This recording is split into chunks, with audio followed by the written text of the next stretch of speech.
మన ప్రభువును రక్షకుడైన యేసుక్రీస్తు పరిశుద్ధ నామనందనాలు. ప్రియదేవుని సంగమ ప్రియదేవుని బిడ్డలారా, మరొక కాల సమయం దేవుని వాక్యం ధ్యానించడానికి ముందుగా ప్రార్థన చేసుకుందాం. ప్రార్థన. కృపగల తండ్రి, దయగల మహేశాని బంగారు పాదాలకు లెక్కలేని వందనాలు, స్తుతులు, స్తోత్రములు. గతించిన రాత్రి అంతా రేఖల చాటును కాచి కాపాడి సంరక్షించిన దేవా, మరొక కాల సమయం సత్య లేఖను చేరి ప్రార్థించుండగా వాక్యమైన దేవుడు వాక్యం ద్వారా నాతో మాతో మాట్లాడి మీరే మహిమగంత ప్రభావాలు పొందమని యేసునామములో అడుగుచున్నాను తండ్రి. ఆమేన్. ప్రియదేవుని సంగమ ప్రియదేవుని బిడ్డల నేడు కర్పవచ్చిన దేని వాక్య భాగము ఆది కాండము 45వ అధ్యాయము 1 నుంచి 8 వచనములు ఈ విధంగా రాయబడినవి. ఆది కాండము 45వ అధ్యాయము 1 నుంచి 8 వచనములు ఈ విధంగా రాయబడినవి. అప్పుడు యోసేపు తన యొద్ద నిలిచిన వారందరి ఎదుట తన్ను తాను అణచుకొన జాలక, నా యొద్ద నుండి ప్రతి మనుష్యుని వెలుపలికి పంపివేయుడని బిగ్గరగా చెప్పెను. యోసేపు తన సహోదరులకు తన్ను తాను తెలియచేసుకున్నప్పుడు ఎవరునూ అతని యొద్ద నిలిచి లేదు. ప్రియదేవుని సంగమా ప్రియదేవుని బిడలారా, మరింతకాలము యోసేపు మౌనముగా ఉంటూ సహోదరులకు సహాయం చేస్తూ తన తండ్రిని గురించి సహోదరుల గురించి ఆ యొక్క పరిస్థితులన్నీ గమనిస్తున్న యోసేపు నేడు తన తండ్రిని గురించి, వృద్ధాప్యమందున్న తండ్రిని గురించి వినినప్పుడు తాను ఇంకా సజీవుడై ఉన్నాడనే విషయాన్ని, తాను దేవుని యందు ఏ విధంగా అయితే జీవిస్తున్నాడో అవన్నీ గుర్తు చేసుకుంటున్నాడు. కాబట్టి ఇక్కడ దేవుడు తనను ఉంచిన ఆ యొక్క ఉన్నతమైన స్థితిలో, దేవుడు తనను ఏర్పరచుకున్న స్థానమందు తాను ఫరో ఎదుట అధికారిగా ఉంటూ ఒక బాధ్యత కలిగిన దేవుని బిడ్డ ఉన్నాడు.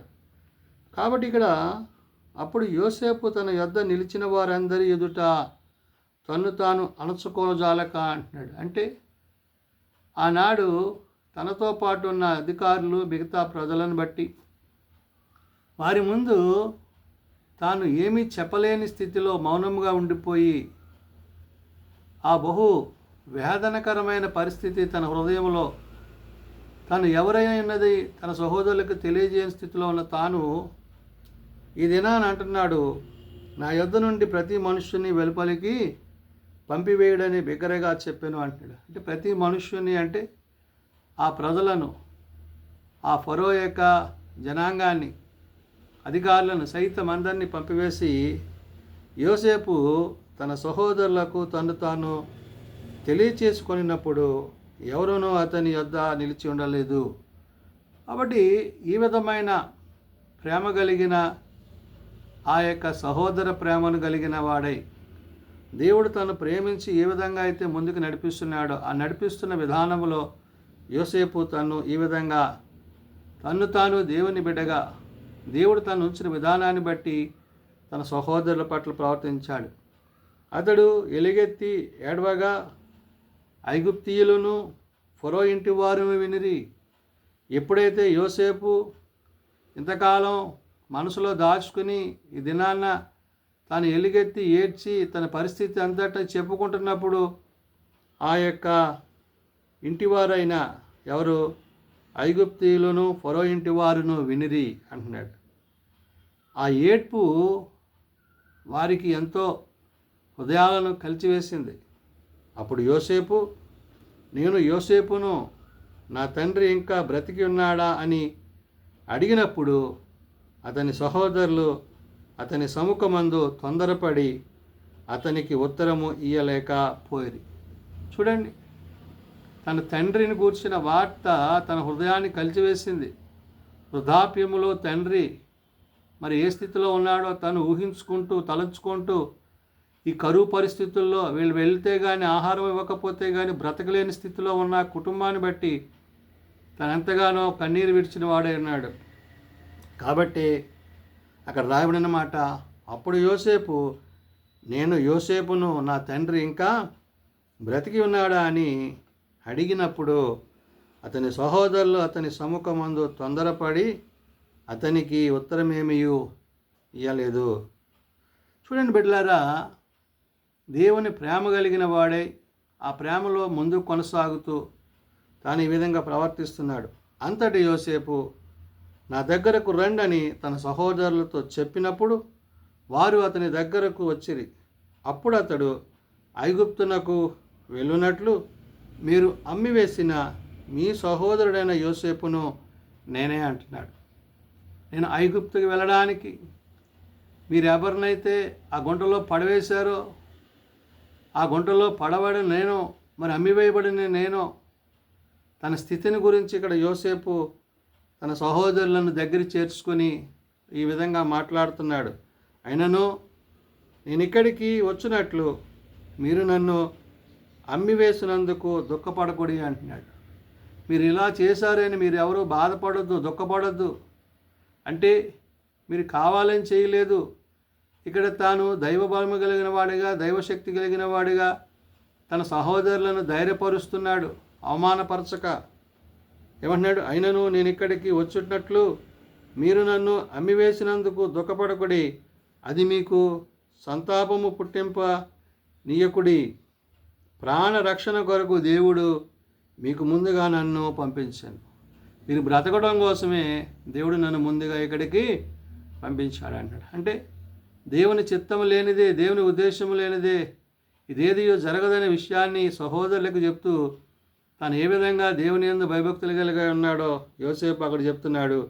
అందుకంటున్నాడు, 2 సంవత్సరముల నుండి కరువు దేశంలో ఉన్నది, సేద్యమైనను కోతైనను లేని సంవత్సరములో ఇంకా 5 వచ్చును.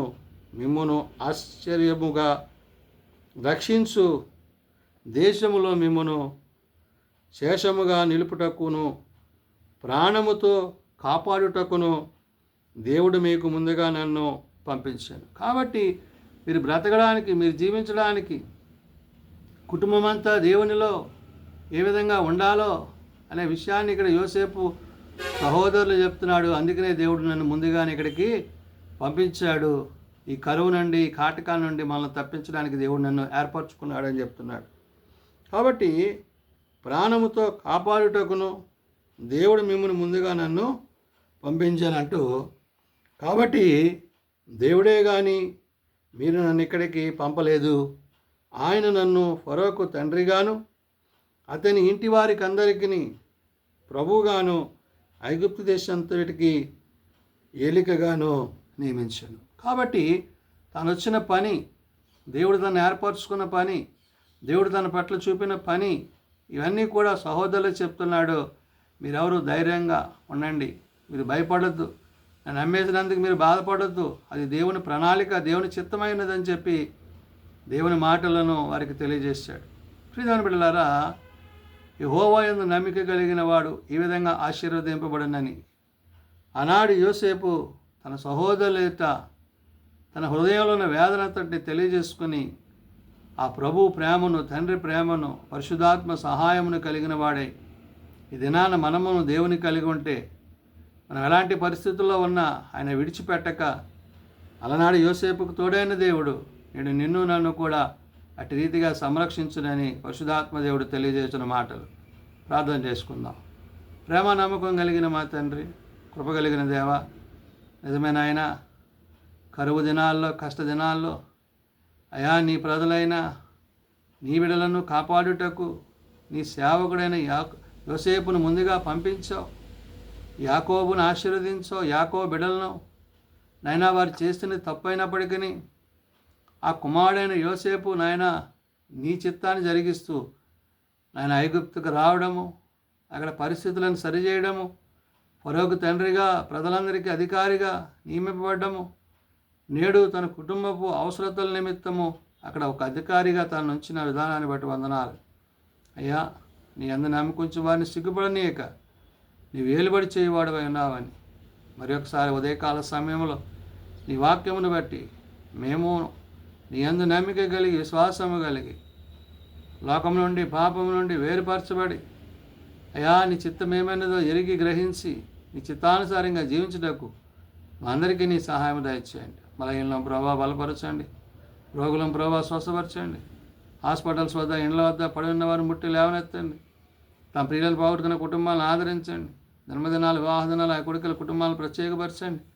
ఏ ఒక్కరూ నశించక అంతటా అందరూ మారు మనసు కలిగి పాపక్షమాపణ కలిగి నీ నిత్యరాజ్యమందు చెరగలిగిన కృప దయచేయమని, జీవము కలిగిన నీ మాటల చేత జీవింపజేసి దిన దీవెలతో నింపమని, ఇదన పరిచర్లో తోడు ఎండమని యేసునామం నడుచున్నాం తండ్రి, ఆమెన్.